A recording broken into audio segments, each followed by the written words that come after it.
Good afternoon, Culturati. I'm Danielle Dannenberg, and I lead Product Craft at Atlassian. Today, I focus on investing in our product people and scaling the gold standard of how we build products at Atlassian. But for the past 2 years, I've been working with teams ranging in size from 10 to 250 and a chief of staff role. I actually joined Atlassian as part of an acquisition. Just 2 years ago, I was leading operations at a tiny startup in Boulder, Colorado called Help, which we sold to Atlassian in May of 2020. The company was on a rocket path to growth that hasn't slowed down. Since the acquisition, the Help team has tripled its team size, continued to grow their customer base and revenue, and they thrive on a sense of urgency, trust, and get shit done mentality. I have to admit, I was pretty wary going from a 14-person startup to a company of that time over 6,000 people overnight. What I discovered was that Atlassian functioned in much of the same way, agile and nimble, even as a large company with team members all over the world, because of our focus on teams and how teams work. Over the past 2 years, I've seen how you can scale effective teamwork through 3 key tools: collaboration, problem solving, and open communication. And we recently conducted a study that shows the data supports this.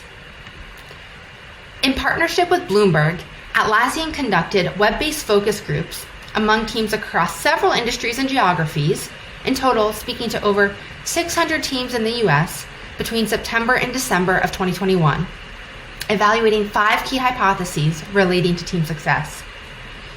What we learned is that effective teamwork is directly correlated to our perceptions. Our perceptions influence the way we think, work, and collaborate. Yet our perceptions are often different than our reality. So this gap in perception creates ineffective teamwork because, people and teams were not the best mind readers, which means teams are constantly in a state of misunderstanding. It's when we realize that gap in perception that we can truly work well together. So today, I'll be sharing some of those insights from the study with you. I'll also be sharing a set of tried and true Atlassian tools and techniques that we use inside of Atlassian ourselves called the Team Playbook.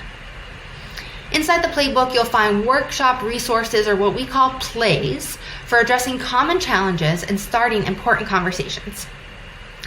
I'll be sharing a few specific plays that I use with my teams regularly, and this is not a sales pitch. This tool is publicly available online, free for you to share with your team to pioneer new ways of working together and enhance team collaboration. At Atlassian, our mission is to unleash the potential of every team. For this audience of leaders and influencers, we're going to start with you. I'll be asking questions to spark your thinking. How do these insights relate to your perceptions? Do they confirm or challenge them? How do your teams work and communicate? My intention is for you to leave with actionable examples to bring back to your teams. So I'll be asking some questions to spark thinking and start conversations with your teams. The first question I have for you is, what is one word you would use to describe effective teamwork? What's one word you would use to describe effective teamwork? If you said collaboration, that is exactly where we're going to start. So pre-Atlassian, at Help, the startup I mentioned earlier, we were a small team. And if you've been on a small team or a scrappy startup, you know that everyone wears a lot of hats. And at Help, we all did everything. I'll give you an example. Around the holidays, we encouraged teams who could take off a full week between Christmas and New Year's to do so. But we also had SLAs to deliver on, customer promises to be available for support. So the Help team created a sign-up schedule, and team members from marketing, sales, engineering, and product all signed up to relieve our support team during the holiday break. 1 extra day work by everyone to share more time off with our support team. This type of all hands on deck ethos can certainly be useful for collaboration on a small team. There wasn't any notion of cross-team. But I've learned this is harder to replicate at a large company where it's possible, but also healthy, to delegate, and where you're working with just so many more teams and people that a shared understanding of work and clear expectations of teammates actually enables collaboration. I remember being struck by just how many teams there were to collaborate with Atlassian. And I still meet new people all over the world from teams I'm only just learning exist every week.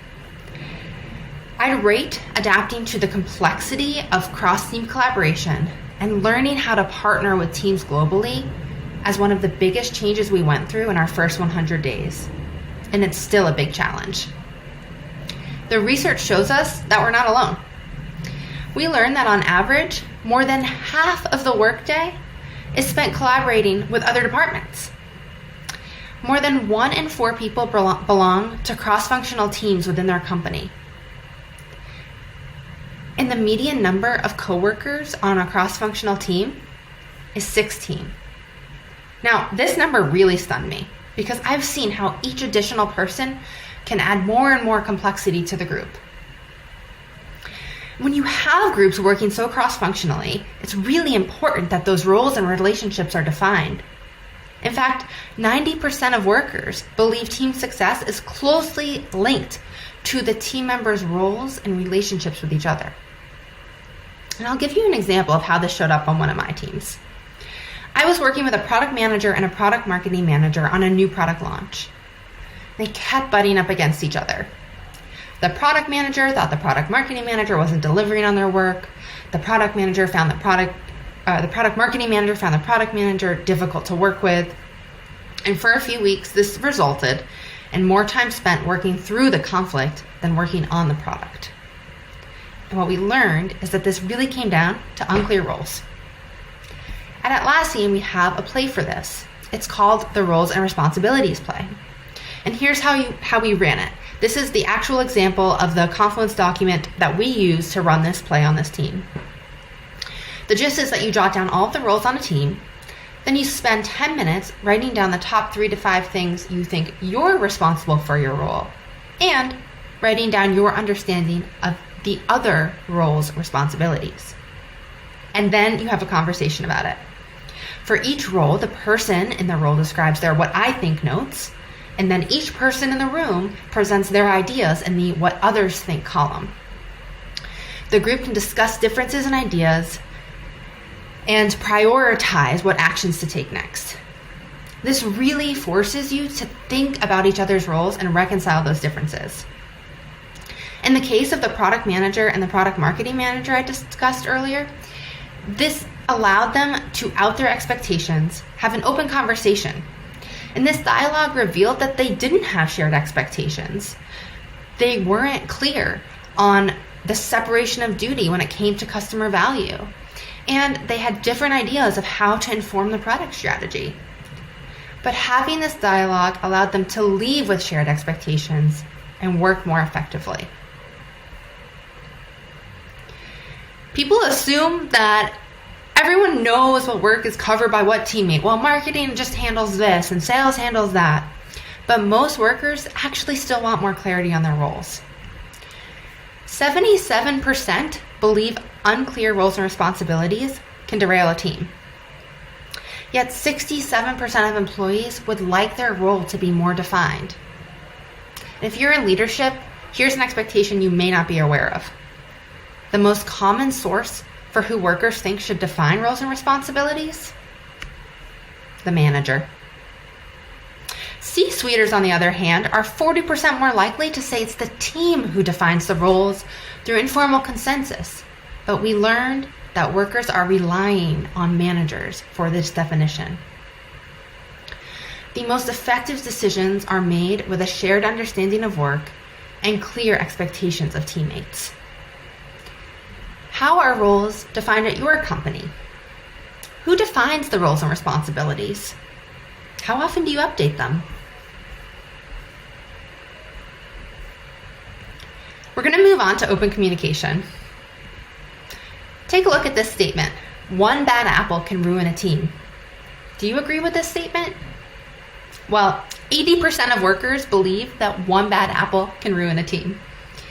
When it comes to potential team pitfalls, teams are more likely to be derailed by someone's personality than lack of tools, information, or expertise. I was really surprised to learn that workers cited a toxic or distrustful coworker as more detrimental to team effectiveness than tools, information, or expertise. And at Atlassian, one way we counter this is through working agreements, which are a tool to create guardrails for respectful collaboration. At Help, we had a culture of moving fast and failing fast and celebrating failure. So we had a working agreement that team members would share their failures in a Slack channel explicitly designed for this purpose. At the Atlassian Accelerator org, another group I worked with, we had a culture of discovery. We were the group responsible for starting new things. But we noticed our operational processes lent to a heavy practice of sharing updates, which meant our team spent a lot more time presenting reports and a lot less time talking about product and customer discovery with our leadership team. So we created a working agreement to optimize for demos over memos.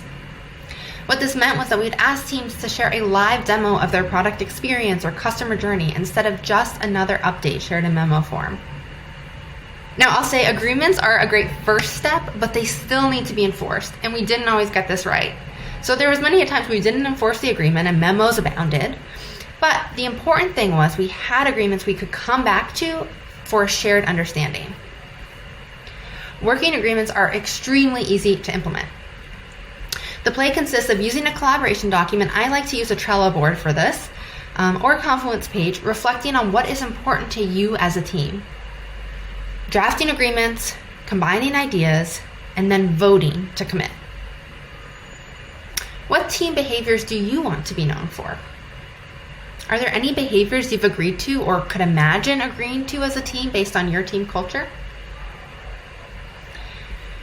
Now that we're working in distributed environments, working agreements can be even more useful.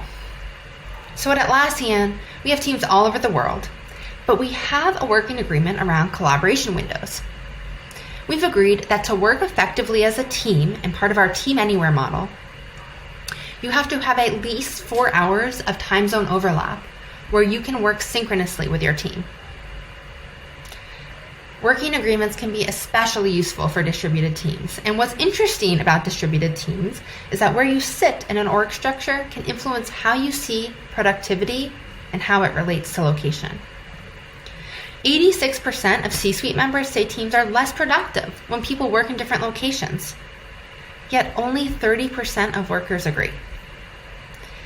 So a play that can be helpful in starting this conversation is called the Work-Life Impact Play. It's a really helpful tool to start conversations. What you do is you look at 3 different dimensions and each team member plots their self against one. So you have the home office dimension. This is really looking at your physical space. How much space do you have to focus? And how many responsibilities do you have outside of work? Then you look at your role requirements. How cross-functional is your work? How many dependencies do you have? Are you working with other people to solve other problems in real time? Or are you more heads down in focus mode? And then finally, your support networks. This relates to social capital, your personal and professional networks. How strong are each of them? The intention is to start a conversation with your team. Understand where they're coming from when they're doing their work, wherever it is. And then the next step is to commit to actions or changes you could make as a team, or that individuals could choose to make on their own to allow them to be more productive in their work environment. The last area we're going to cover today is problem solving. There are contradictions on teams related to who should be solving problems. So in our research, we learned that workers consider problem solving to be a top 3 skill for individual contributors. Yet, people working on problems are rarely the ones solving them. In fact, on average, only 9% of workers reported that someone with expertise in the problem at hand actually solves it. And 48% of the time, the responsibility for solving the team problems falls to a manager or departmental lead. If we did this survey at your company, what would the data look like? Do you expect leadership teams or teammates with expertise to solve problems? And then the next question is, how does your team identify problems? Sometimes it can just be hard to start talking about problems. And I'll share with you a tool that we use. It's called the Atlassian Health Monitor. Health monitors help you uncover those undocumented perceptions. I think this, you think that. How do we start talking about it? It's your team's chance to take an honest look in the mirror. What you'll do is you'll assess your team together against 8 attributes most commonly found among healthy teams. And at the end of the session, you identify strengths to exploit or challenge areas to grow. How it works is you use a simple thumbs up or thumbs down relating to these different attributes of the team. I encourage you to try to really reserve the middle thumbs as much as possible because it can be quite easy to default there. And you go through each attribute one by one. For example, decision making. How much do you feel decisions are made at the right level, with the right amount of urgency, with long-term implications and trade-offs considered? How much do you feel decisions are timely and effectively communicated on your team? Then you go around and I recommend doing a countdown, 3, 2, 1, thumbs up or thumbs down, and then you have a conversation about it. That tool is publicly available on our team playbook as well, and it's a really helpful example for starting a conversation about solving problems with your team. Well, those were some examples of plays we offer and that we use ourselves to enable collaboration, open communication, and problem solving, and ultimately enable effective teamwork. As this together helps us unleash the potential of every team. Thank you so much. Feel free to visit AtlassianTeamPlaybook.com if any of these plays might be useful to you or your team. Bye, Culturati!